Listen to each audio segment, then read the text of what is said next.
Hey everyone, welcome to the Permission Portal with Paul Mark and Laz. I'm Paul Mark. And I'm Laz. Let's open the portal. Today's episode is permission to say no after saying yes. It's really about finding the freedom to change your mind. Sometimes we are a yes until we're a no. Sometimes we're a no until we become a yes. I'm often on the fence about many things. So I can make a case for both sides, but when asked, I become a solid yes or a solid no in that moment. I do reserve the right to change my mind, though. Hmm. So, Yeah. how are you with your yeses and your nos, Laz? Flexible, just like you just talked about, it's a yes or a no, period. And if I go against that, it's a mistake. And I've learned a lot of hard lessons going against that, real hard ones. So for me, it's a yes or a no in the moment. I have a way of listening to myself internally, what my body does, like pulling myself towards it or backing off or closing away from it, and just tapping into that and listening to it. But I could ask myself the same question or be presented with the same question or situation 2 days later, 3 days later, a week later, a month later, and my inner response is different. It could turn into a yeah, it could turn into a maybe, which means no. But so for me, it has to be a resounding yeah for me to turn that no into a yes. And it has to be a, if it's a, that's a no for me. Yeah, yeah, It has to be a fuck yeah for it to be a yes for me. And exactly. that no can change to that when I ask myself the same question or I'm presented with the same question later on. So that's what I tap into. And I no longer go against that because I'm done bumping my head up against the wall so much. Well, it's interesting because I am a recovered people pleaser and Mm-hmm. I learned to say no right off the bat. And then once that no has been out, I can change to a yes. Mm-hmm. So for me, it was people would come and ask me, "Hey, will you do such and such?" No. Or even, "Can I ask you a favor?" No. All right, what's the favor? And then, so that way I was getting, I had to get myself out of saying yes all the time automatically. Mm-hmm. And the thing is, I actually prefer to say yes. And people will offer things, and I'm like, well, how do I get to a yes? Or how can I make this work?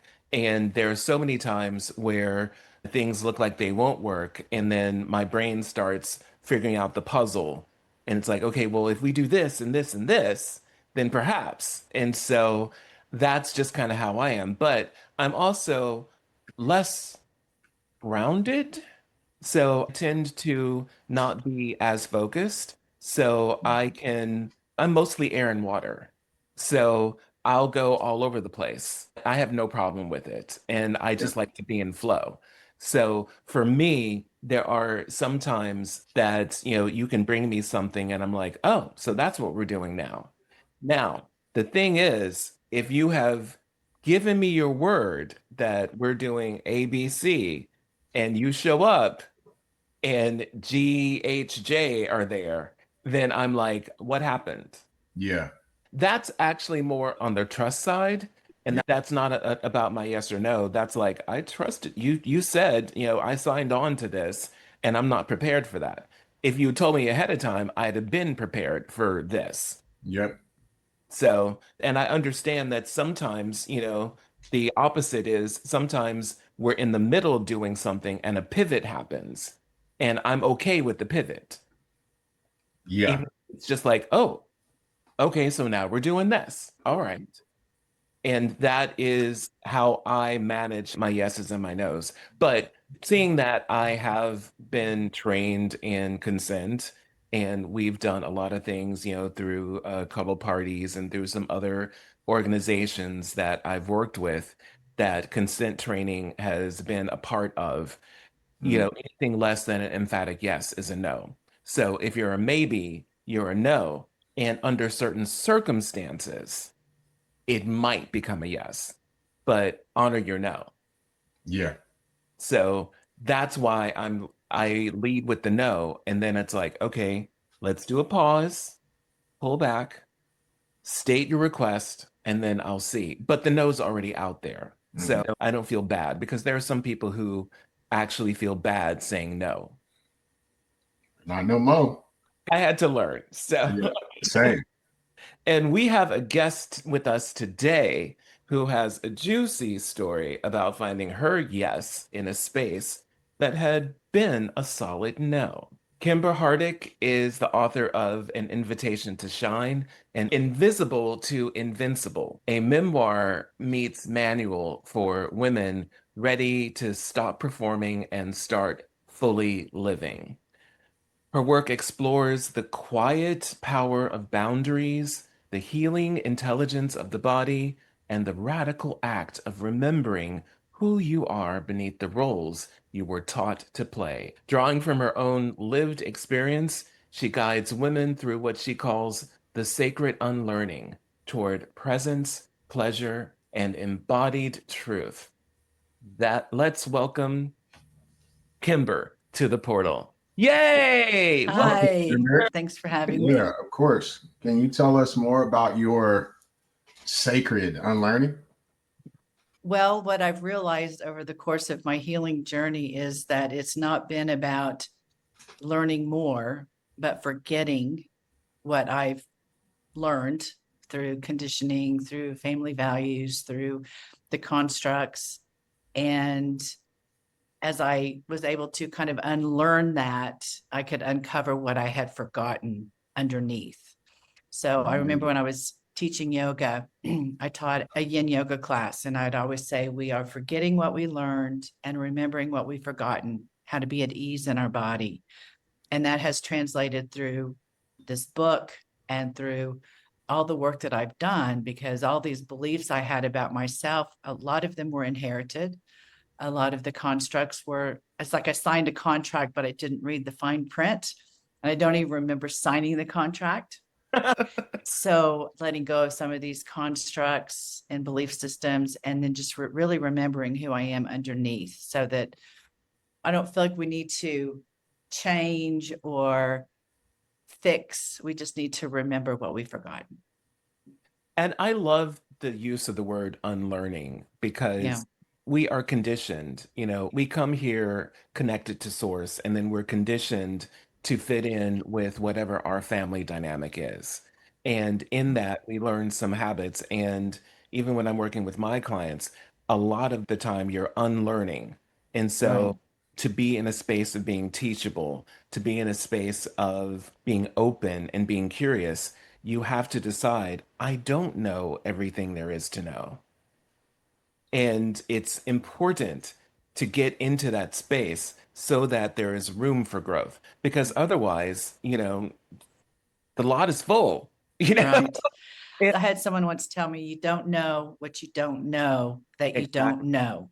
Exactly. And Yes. And I don't think it's that we don't know, we just have forgotten, Mm, really, because the noise of everything else has overshadowed and overpowered our inner knowing. And we're conditioned to not listen to that, but to listen to. I remember when I first decided I was going to start saying no, what I would do instead of saying no outright, I'd say, well, I'm learning this new word. And they go, really? What is it? And I'd say, no. And so it was kind of a passive aggressive way of saying no without actually saying no. So it kind of got me into the habit of, being able to say no, because mhm. I was overextending myself. And I just didn't have the capacity with 4 children to step. Once you say yes, everybody comes to your door, will Exactly. you volunteer for this? Will you take on that? Will you? And I was always saying yes. And then I realized, wow, I can say no. And so that was my practice was, oh, I'm learning this new word because it was a new word for me to say no. Right. My practice of just saying no off the bat was just a way to not let me get into listening and being empathetic about what other people are going through. And it's just like, no, okay, now let me listen to what you have going on. We often think of boundaries as the no. Well, Boundaries are just a hard no. But they can also be a door to learning more about ourselves instead of this cage that we hide behind. And so then allowing ourselves to get a little curious and maybe use them as guideposts. Mm-hmm. And this was introduced to me in this last year, that we have our comfort zone, and we have the stretch zone, and we have the panic zone. And so it's trying to stay in that stretch zone. And sometimes, that guidepost moves out a little bit, that boundary shifts and moves. So it's fluid and it moves, and staying And you within that talk about stretch. that. You Mhm. actually talk about that in chapter 13 of your book, I uh, do. where you're talking about the fact that boundaries are fluid, evolving, and deeply personal. And there's a juicy story there. Yeah, there is a juicy story. You want me to start with that? Sure, let's hear Okay. it.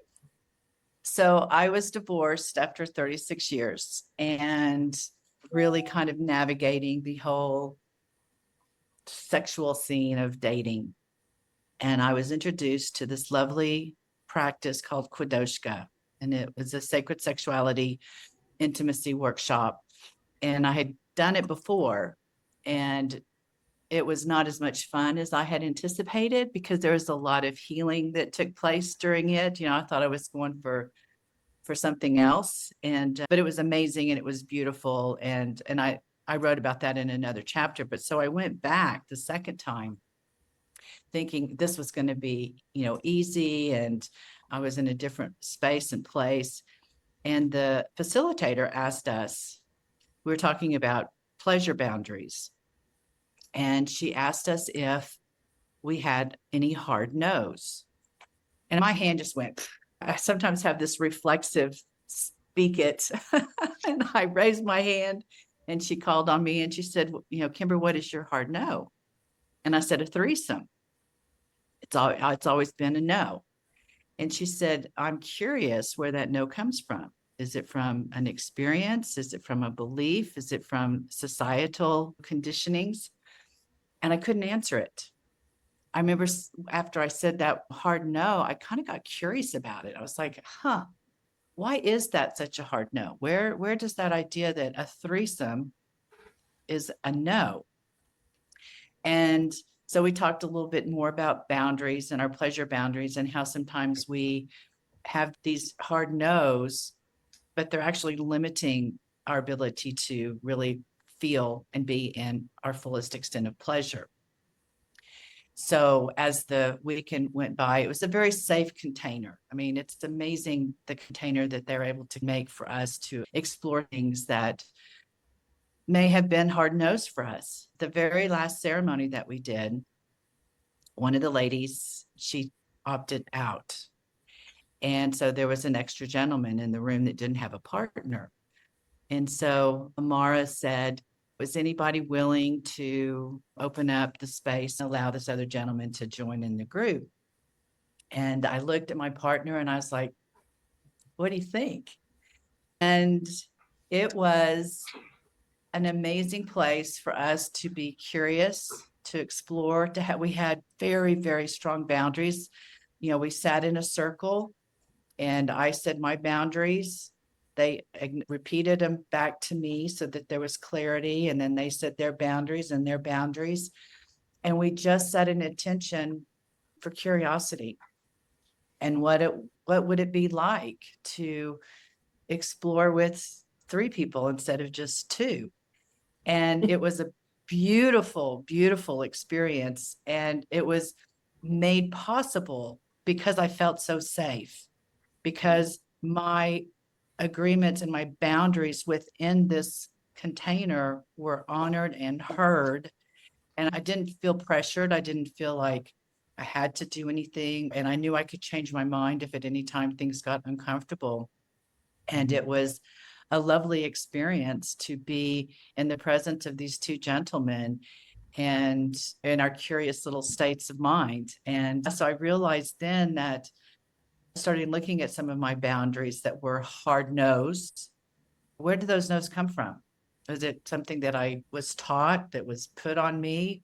And so as I became more curious around some of my no's, I was able to step into more pleasure, more creative expression, more vulnerability, more growth. So it was an amazing experience, and I wouldn't change it for the world. And it's not something that I would, encourage anyone to do. I mean, if their no is a no, then stick with it. But after I put my hand down, my body was kind of like, wait a minute, is this really a no? And so I really listened to what was going on with my body, and I asked myself questions. And so, yeah, so my boundaries now, I don't just see them as, like I said, they're more like guideposts. They're not this cage that I had created where I can kind of stick my toe in, see how that feels. And if it still doesn't feel good, then to back out and stick with my original no. So that was my experience. And I go into a lot more detail in my book, but I don't want to give you all the secrets. Yeah. It's like, I want y'all to read the book. Read the book. That's what's up. So I like noticing how once straight up no can turn into a full blown yeah without shame, guilt, or abandoning yourself. Are you teaching workshops on this? Who knows? Maybe I could. Maybe I could. I met my husband, and we have done some of these workshops together. And between the two of us, we have given ourselves permission to kind of explore the edges and to move beyond our pleasure boundaries. And what I have found is that sometimes when things just feel too good or they're too much, it's like, no. But when I can just kind of pause and go, okay, wait a minute, why am I saying no? Why am I limiting the amount of pleasure that I'm feeling through this experience? And it doesn't even have to be sexual. I mean, I think sometimes it happens, on vacation or at Christmas time. It's like, okay, this is getting too good. Is it because we're waiting for the hammer to fall? Or so just kind of softening those boundaries a little bit and seeing how much more pleasure that I can bring into my life. And it's been a lot of fun. It's Bro, great to celebrate the pleasure that's coming in your life because, I've worked with some male clients who have a tough time getting to the orgasm, Mhm. or, getting up toward the ejaculate, and it's just like, and it's like, no, just be in the moment. Just And allow. just allow. And then there are so many penis holders that feel like they're one and done when there's so much more that is available after the initial. Right. It's almost like it's foreign. Right. It's frightening. And it's like, oh shit, this is too much. It's too much. Well, how much pleasure is too much? Really? I had a friend, I won't give any names, but we're not as close as we used to be. She was telling me about a time that she had been with this guy that she was new with, and she was like, "Oh, it was so good. It was so good." And I was like, "Really? Did you have the big O?" And she's like, "No." And I was like, "Have you had the big O?" And she's like, "No, I don't think so." I was like, "Well, are you enjoying yourself?" She's like, "Yeah, yeah." And I was like, "Well, why haven't you not gone there?" And she's ever? ever. And this was like, so we were in our 20s, and she's a little bit older than me. So she was mid 20s at the time. And here I am, I'm out doing all sorts of things, making sure everybody's having orgasms. And I'm like, "You're a friend of mine and you haven't Oh, shit. what?" Sometimes I feel like, or I'm curious if that resistance doesn't then make it, because they're shifting it to performance. They're performing and they have these expectations being put on them, or that they're taking on that, they can't just be taking, they also have to be giving, and finding that balance of, okay, wait, this is enough for me. Now I got to go focus on this person. It actually was the fear of it being too much. So I was like, "Well, how close did you get?" And she's like, "Well, I was on the hill because we're in Arlington. We grew up in Arlington and we used to go to Six Flags all the time. And so it's like you've gone up the hill on that first roller coaster, and you're like clink, clink, clink, clink, clink. And then the first car goes over and then you just hit the brakes." Yeah. Mm-mm. Yeah. And I was like, it's okay to finish the ride, you know? Right. And this is, I don't want to be up there, Well, stuck up it's there. okay. That's a whole nother episode, but I have edged some people and it can be really fun. But to have done that to yourself and to never allow yourself to complete the ride, you know? Right. Well, and there's a difference between a climax and an orgasm. So for me, the climax is like that final push and then it's over. Mhm. So I like to extend the orgasm as long as possible because Mhm. climax is finale, it's final. Mhm. And so there's a lot of fun to play in that pleasure space as well. Yeah, dating in my 50s really opened my eyes to so much because I was with the same person since I was 18. And it was a whole new world. And I got to kind of, I was on Tinder and they called me Tinder Mama because I was Tindering everywhere I went. But I could be whoever I wanted to be in those moments. But going through Kradoshka really helped me realize I needed the heart connection. It was the sex was just empty without the heart connection. And I would leave these experiences, it would be great in a moment, but then it just kind of felt empty afterwards. And then it was like, oh, I don't want to see them again. And so having a heart connection, and there's also this thing called limerence that I learned about myself. They say when you go back to dating after a divorce, you tend to revert back to the age you were when you were last single. So what limerence is, as a young girl, I would get these crushes and I'd have these feelings and I'd think, oh, I'm in love. And when I Mhm. started dating again, if there was any kind of a connection with the person, I would become infatuated with them and think, oh my God, I'm so in love. And someone told me about limerence. Mm. And when I started exploring it, I was like, oh, that's what's happening here. It's not really a connection, it's a chemical reaction that I'm Mhm. having that I'm confusing for love. And I think sometimes for single people, they go looking for that chemical addiction and then it fades, it doesn't last. And then you go It's a on to the huge next. dopamine hit. It's a Yeah. great thing. And in polyamorous communities, we talk about NRE. So it's the new relationship energy where you're in this love state and you're so excited about this person who has turned you on in ways that you haven't been turned on before.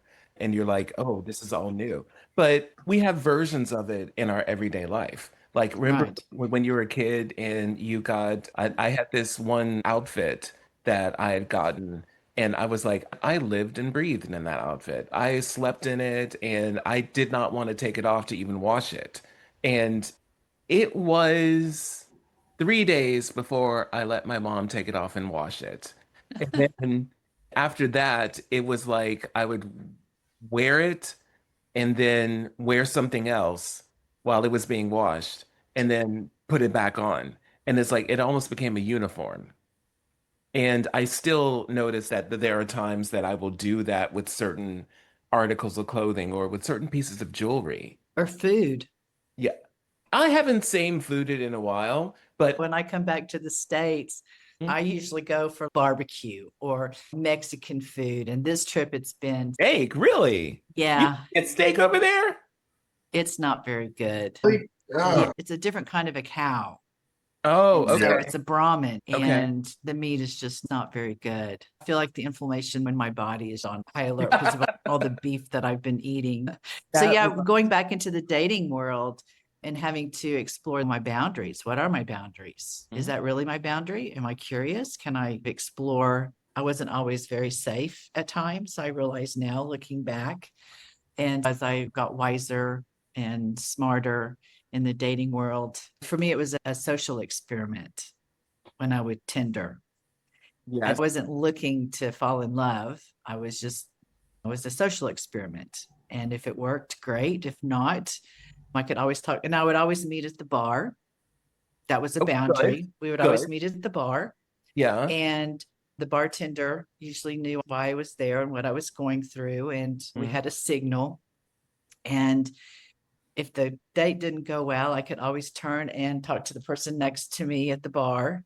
And I could Mhm. also make a quick escape. So I did have started setting more boundaries. I would send my girlfriends their phone number and I'd get the car tag. So I started getting safer and safer as I started exploring that world. And then I met my husband, and I never thought I would get married again. And here I am. Did you meet him through Tinder? I met him through Match. Really? Yeah, yeah, I know several couples who met each other on Match, and they are some of the healthiest relationships that I've seen. And it's yeah. because they spent so much time getting to know each other and setting the foundation Mm, before they actually were talking on the phone and seeing each other in person and getting all sexual and stuff. I do know sometimes the one night stand tries to become more, and you're like, no, no, you should have stayed and yeah, yeah. talked to him. Well, you know what he did? He's so funny because I was expecting just another one night stand and things went great. And he walked me to the car and he kissed me on the cheek and he sent me home. And I called my girlfriend. I was like, I don't know what just happened. We had a great time, but I came home by myself. He was setting you So up. he was setting me up. Yeah, he He was was like, setting you're gonna me up. want more. Always leave Yeah. wanting more. Yeah. So it's been really fun exploring our pleasure boundaries together and through the work that we did through Kudoshka and learning about sex and learning about sexual anatomy and anatomy types and the things. It's like, I remember the first time I went through it, I was like, why are we teaching this to our 16-year-olds? Exactly. It's like so Conditioning. taboo, and they're learning sex on the internet and through porn, and really it's more about the intimacy and building the intimacy and taking our time and exploring those edges and boundaries and doing things with curiosity. And yeah, so Quodoshka was amazing. I highly recommend if anybody is interested. It's Quodoushka. And you talk And about that in your book, right? yeah, the whole second section of the book is all about my sexual journey and Mhm. healing through my sexuality and really pushing some boundaries and doing some things that I never dreamed that as a good Catholic girl that I would ever be doing. I was just about to ask religion. I was just about to ask you about religion. She threw it out there. Yeah, I'm a What? recovered Catholic. Yeah. So yeah, That's an intense the one. guilt. Yeah. Other than the threesome, what is something that you thought was not a go, and then you found out, oh my gosh, this is such a jam? I'm going to get a little serious here, and I might even get emotional. A no for me would be doing what I've been doing these last 3 weeks, which is taking care of my mom. Mhm. And I did a lot of healing work on the mother wound recently and working with Ta. And I was needed to relieve my sister. My mother's husband, just a short back, my mother's husband had an accident, then ended up having surgery. Wasn't sure he was going to make it. He was her caregiver. And so I chose to come. And I think that was a big part of it. Is it wasn't from the outside, it might have looked like there was not a choice, but I always had the choice to say no. And so I chose to come. And because I've been doing so much work to heal the wounds, the traumas, whatever you want to call it, I was able to come and care for my mother, not as the woman who hurt me, but as a woman who needed loving care. And so had you told me 6 months ago that I was going to be spending 3 weeks in Tulsa taking care of my mom to an extreme that no child ever wants to do for their mother, and no mother wants a child to do for them, without going into details, I've been there. I yeah, know. this would have been a hard no for me. And it's interesting how, the healing has felt, it's not linear, it's up and down and over and under. And when I tapped into this mother wound, although I knew it was there, I just had pretty much given up it going anywhere. And I've had some really beautiful moments with her. Actually, I got her into a state of awe and watching a show on the ocean, the wonders of the ocean. And during that time, we had some amazing conversations. And so I needed to tell her something that was really hard for me. And I started crying. And I said, I really need to share something with you, but it's hard for me to tell you. And she looked at me and she said, you don't ever have to be afraid to tell me anything. And I felt like in that moment, it was our souls having a moment of genuine connection. I haven't seen it much since then, but I needed to hear that. I really, it's like it healed so much in me because I've been afraid of my mother and I didn't realize how afraid I was of her. So yeah, so this would have been a really hard no for me 6 months ago. And it's been life-changing these last 3 weeks. I've come to Tulsa. I've seen it in new eyes. We are actually kind of considering buying a vacation home in Tulsa. Really? Yeah. And that was always a hard no to ever even think about. I thought I would never set foot in Tulsa again. Oh yeah, you've been eating some good steak. Do what? You've been eating some real good steak. Yeah. So yeah, if I stuck with that hard no out of pride or because I had said no and that's just the way it was, I would have missed out on this amazing opportunity to reconnect with my mother in a way I never dreamed possible, to remember memories that had been locked away, that I only had bad memories. And now all these beautiful memories are surfacing, is growing and feeling some of these emotions that I've not allowed myself to feel. I'm feeling more joy and more whole and complete. So less fragmented and defragged. Like remember how we used to do that on the computers? Oh my gosh, Yeah, yes. yeah. So, and these little parts, there's been times in this process where I have felt like I was 4. I mean, I felt like I was dealing with a 4-year-old. Okay. And then other times where I was 12 again with my raging mother. And this little part of me, she's not disappeared, but she hasn't had to move forward as a shield to protect me or hide behind me. She was kind of peeking through and now she just is kind of supporting me. And so if I had stuck with my guns, to my guns, I said, no, I'm not going to do that. I would have missed out on all of this. So these boundaries as cages, I think, limit our growth. And when we can let them be fluid and soft and expansive, it's kind of like they go hand in hand. An expansive boundary can also be an expansive place for healing. And I've been in the messy middle the last few weeks, and a lot of my hard no's that I really just for years, this was a no, have softened. And I've softened because of it. And then some of them were inherited. There were beliefs that were put on me by someone else's story. And so really getting to the root of what my story was and what my memory is and rewriting that story. I couldn't have done it if I'd stuck to my no. I'm curious. You said your mom told you that you never have to be scared to say anything to her. Has she ever told you anything like that in any way? Never. Yeah. I don't know that we have ever had that connection that we had in that moment in my whole adult life, or my whole life period. I saw her through a new lens when that was coming through. And I also realized how important and magical when we're in a state of awe can be. She felt safe. I felt safe. We were both in a state of awe, triggered by this undersea life that we were watching.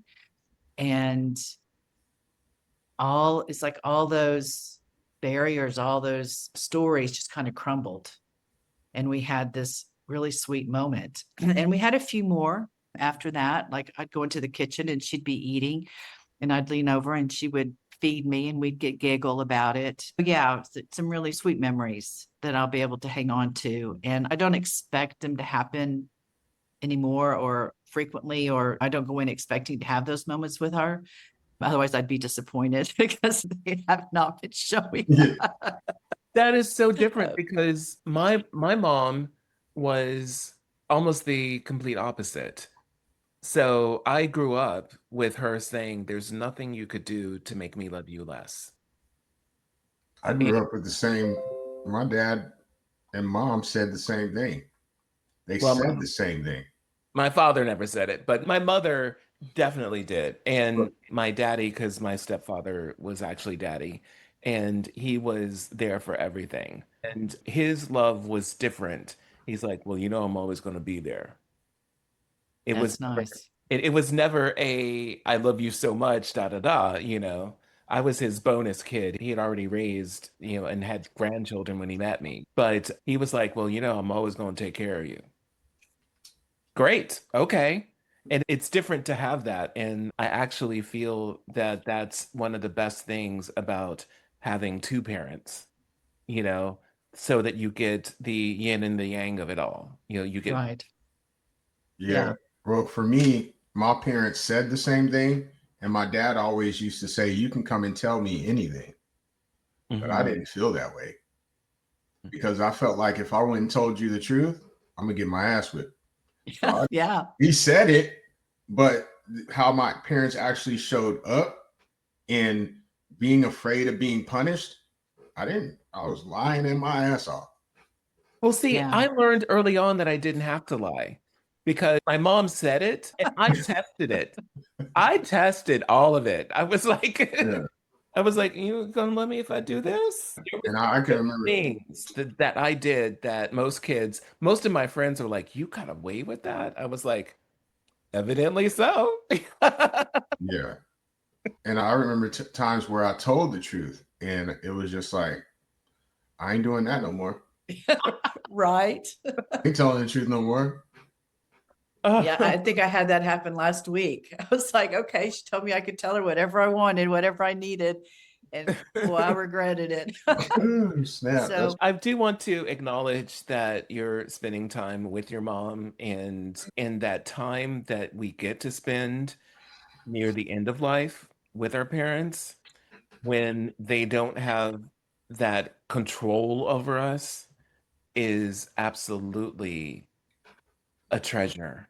yeah, mhm. it is. And the time, because I remember I was living in Austin and my mom had encouraged me to go off, go do this, go live your life. And my brother was here taking care of her. And I would come in to visit, and I was like, things aren't very kosher. And then she started asking me, when are you coming back? And I was like, well, I'm not. You told me to build a life. I've built a life. And she's like, okay. And then it took about three times for her. And each time she got a little bit sadder. When are you coming back? And I was like, okay. And then something happened where, my brother and his wife were caring for her. He got sick, and then that left his wife to take care of two patients. And I was like, no, I've got to do this. And there was a whole lot of upheaval, but I honestly feel like she manifested it. I feel Mm. like my mom was like, okay, I want my baby back. And it's interesting because, being a person who had three children, and her relationship with each of us was vastly different. Him being the oldest, and he always thought that he should be the favorite. And my mom used to say, the only reason you were the favorite was because you were the only for so long. But Yeah. It's funny, speaking of favorites, I always thought my sister was the favorite, and she always thought I was the favorite. So perception is there. And I loved getting in trouble with her because she would Mhm. laugh. She'd get Yeah, tickled at my mom, and here I am, and I was the oldest, and I was afraid. And my sister would just bust a gut, and then my mom would get tickled. And so it was always more fun to get in trouble with her. it's funny as the youngest, the things that I got away with, or the things that I was allowed into. And to have my oldest brother who would look at it and be like, she never would have let me get away with all that stuff. And I was like, I know she loves me more. But, and then she would actually say, she wouldn't say that she loved me more, but she did say that she liked me more. The thing. And And her boundaries softened around you. yeah, definitely. So much. Like she was a young, pretty much single mom when she raised him. And then she was an older, partially single mom when she raised me. And so all the things that she had seen go wrong or go not as planned, I should say. Yeah. With the first one, she's like, I'm doing this differently this time. And we even had a come to Hallmark discussion when I was a teenager because she had this idea of, and it was spoiling me. And so many people from the outside would be like, why are you not grateful? And I was like, I got a bunch of different things, but I didn't get what I wanted or what I asked for. And so we had that conversation early on. You should put that fake gratitude on top. No, I mean, I was like, look, this is not working. And we're at each other's throat because we were so similar. We would just go toe to toe. And I was like, this doesn't work.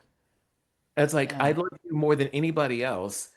We don't need to emotionally destroy each other because it's like it really was like World War III. We knew which buttons to push. And after we had that discussion, it was smooth sailing. So I got, 40, not 40 years, 30 some odd years of just my mom, my best Mhm. friend, my biggest supporter. That's And what's there were things that I came in and was like, I have this idea. And I'm trying to sell her on it. Yeah. Wow. Well, Laz, I have a question for you. You asked me if this was something I thought about doing a workshop on, and I'm curious what that means for you. What questions you came up for you? I was just curious. I didn't have any spin-off questions from it. Okay. Yeah. Well, and I K- I have actually had the opportunity to see parts of your book because Ta's been reading it and I I have had a little bit of I haven't read the whole thing, but I've seen parts of it. And what I do love is that your book is actually a workshop in and of itself. Yeah. You had mentioned that to me before, and I hadn't thought about that. So Yeah. I'm definitely going to explore that with my group on school. So it's so interesting the way it's written because it's not just story narrative. It's like it's story, and then it's like this is what I did, and this is what you can do. Mhm. Oh, that's And then cute. this is Say how it that. changed my life. Exactly, yeah. Mhm. And so it is interactive in a deeper way. Well, and I did that because I knew a lot of my experiences, while for some might be very shocking and not relatable, I wanted to turn it around so that they could relate it to that they didn't have to go out and go to these extremes that I went through. This is just my story.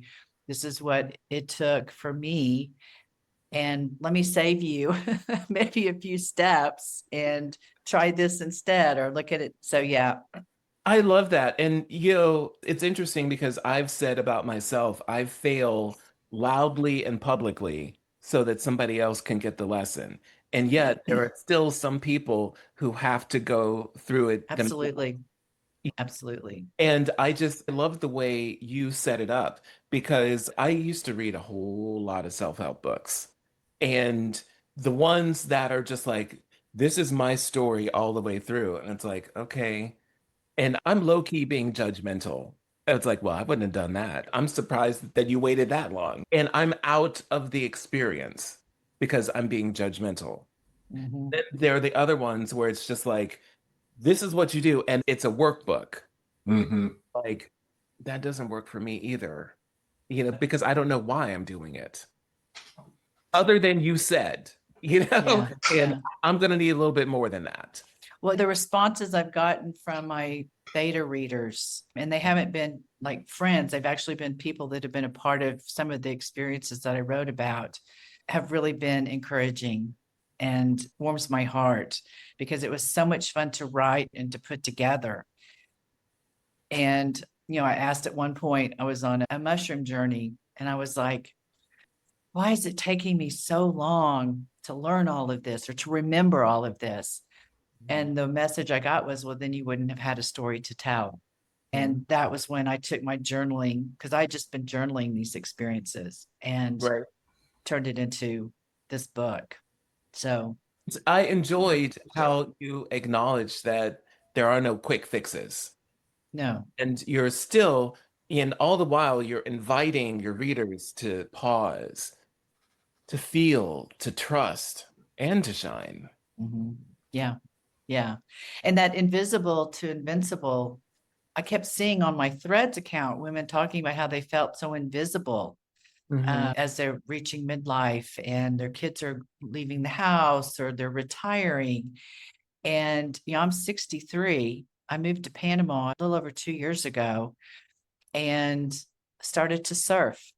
And so I'm really wanting to help women see that just because we're in our 60s doesn't mean we have to fade into the background, that we have Right. a lot of wisdom and life experiences to share. And there's this term called anamkara, and it's a Celtic term, and it's mature women Mhm.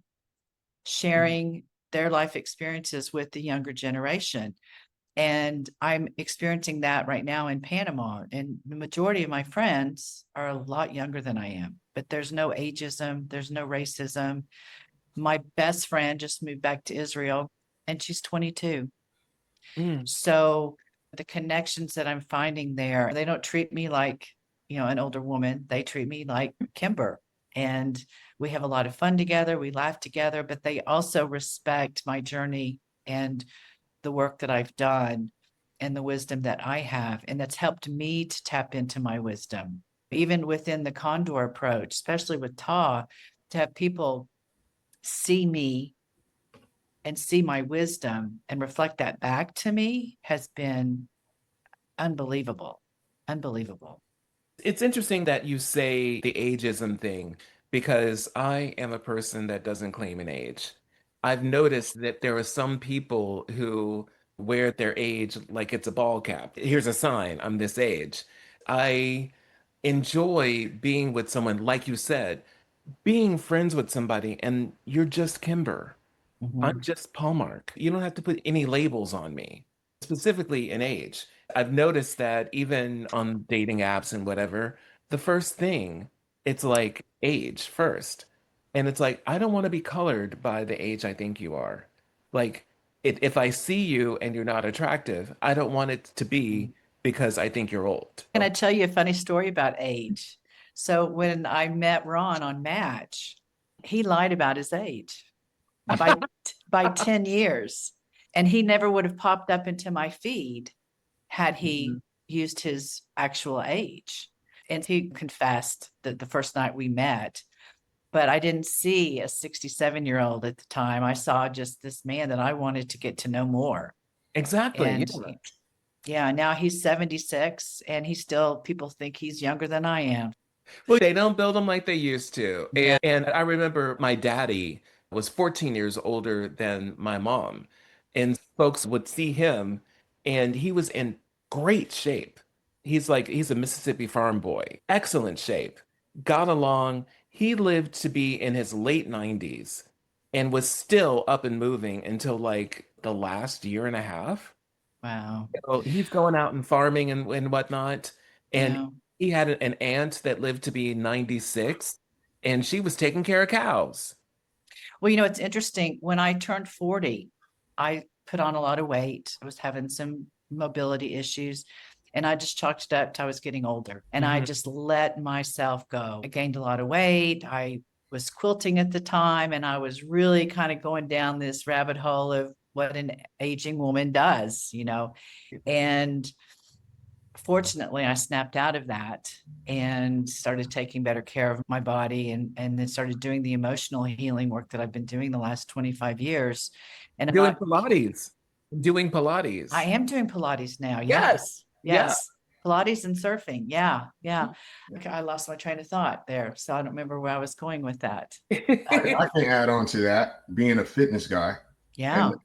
having a lot of fit as fuck friends, I find myself and others who are my age or older, we will state our age and show ourselves as a belief shifting Exactly. the belief that all these other people hold. My body's supposed to be going downhill because I'm this age. Okay. Right. And so when I find myself saying my age, that's where I find myself saying it.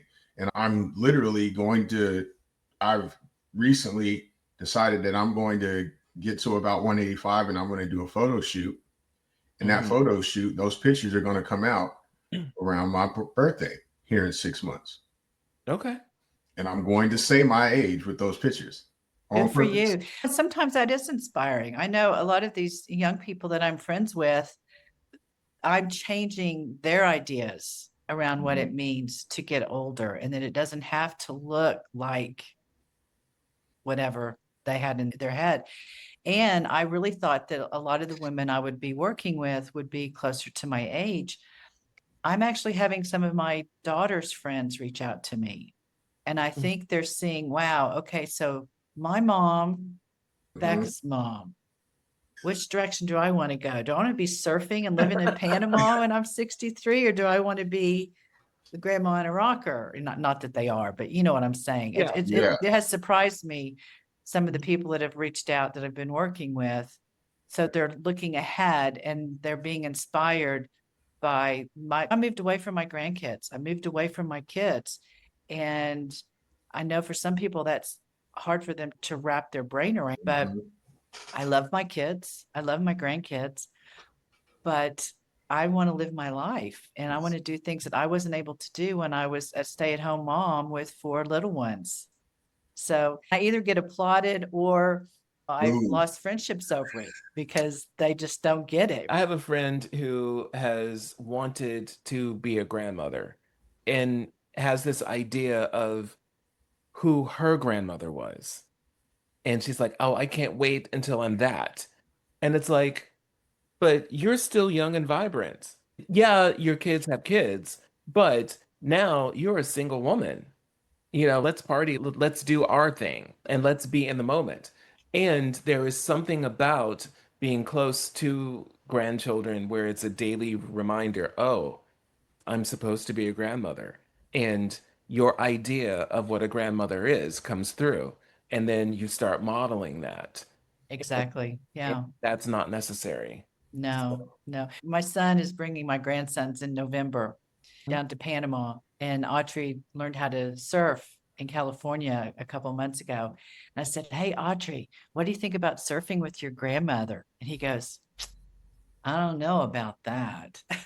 And I said, well, there's not many kids who can say they went surfing with their grandmother. He goes, Nope. yeah, no, there's not. Right. I can't And you wait. started surfing 2 years ago? 2 years ago.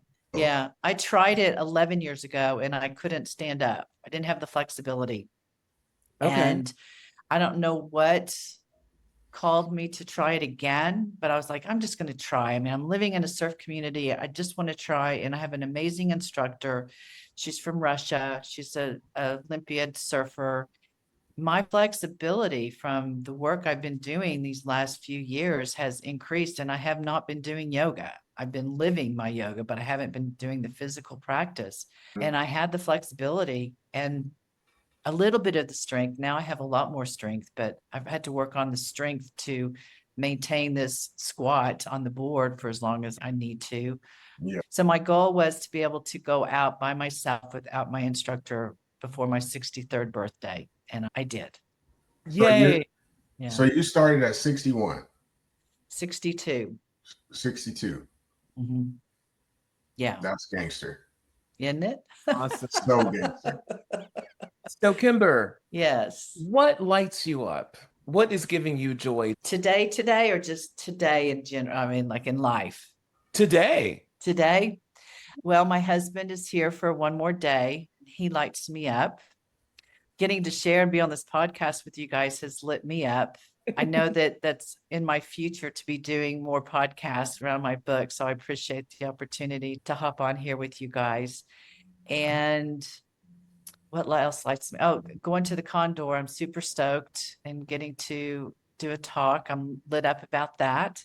So a lot of things are lighting me up. And the possibility of going back home in 3 weeks, that really lights me up.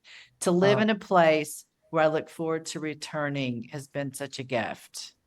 And to live in a place that I miss and that I enjoy being there, that lights me up. I have like 2.5 weeks before I get to go back home. So, Oh, yay, yay. and yeah, working on this book has lit me up. I feel like I got this renewed sense of purpose in putting together this book and then finding the Condor approach And things are just kind of coming together with this book, sharing in my women's circles, and helping women remember who they are has really lit me up and helped me find what my purpose is. And I think for a lot of women that feel invisible, they don't know what their purpose is. They've lost what that purpose is. And my hope is that I can inspire them to remember, to find, to create a purpose so that they don't feel invisible anymore, but they can feel invincible. And that lights me up. If there was anything that you could give our listeners, our audience, permission to do, what would it be? You don't need permission to do anything. You don't need my permission. You don't need his permission, her permission, their permission. If it's something that's going to light you up, just do it. I spent so many years believing I needed others' permission to go back to school, to say no, to, whatever. And when I re-examined that, I realized I was looking for their permission because if I failed, then I had them to, I could say, well, they told me not to. But yeah, I don't think any of us need permission to live our lives for ourselves. And it's not being selfish to choose yourself.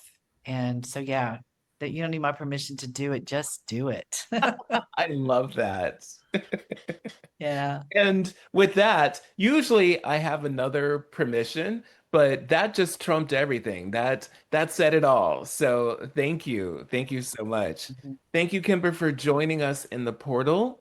And thank you out there for listening to us and for joining in with us and going on this journey with us. Please like and follow for more. Check out our links in the description and share this with a friend. Share this with all of your friends because this is important work. We are going to be doing more. We're taking a little bit of break, but we will be back with more. And reach out to us if you have any topics that you want us to go over or any questions. Please send them to the permission portal at gmail.com. And remember, The portal is always open.